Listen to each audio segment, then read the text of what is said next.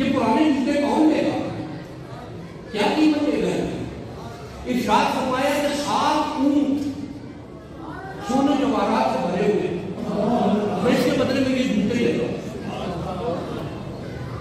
وہ پریشان ہو گیا، سودا ہو گیا، جوتے 7 اونٹ لے لیے اور جوتے لے لیے۔ دلی میں داخل ہوئے امیر حسن، تو وہ جوتے سر پر سکتے رقص کرتے ہوئے آ رہے۔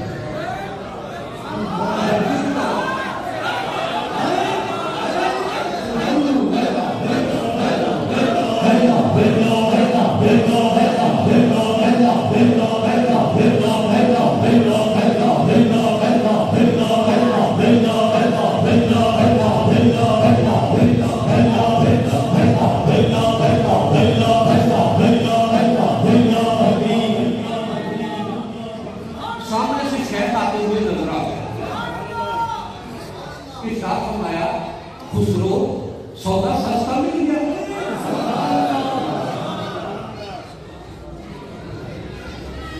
امیر خسرو نے گزارش کی کہ دینے والا کون ظرف تھا کہ میرے سے اگر میری جان بھی مانگتا تو میں دوسروں کے سر سے پیش کرتا۔ اور یہ مرید کی بات اور شہد کی بات یہ ہے کہ اگر شریعت اجازت دے، شریعت کی اجازت ہو تو میں خسرو کو اپنے ساتھ اپنی قبر میں دفن کر دیں گا۔ ہمارے تعالیٰ ہمارے بزرگوں کی محبتوں کا صدقہ ہمیں ان کے احکامات پر عمل کرنے کی توفیق عطا فرمائے۔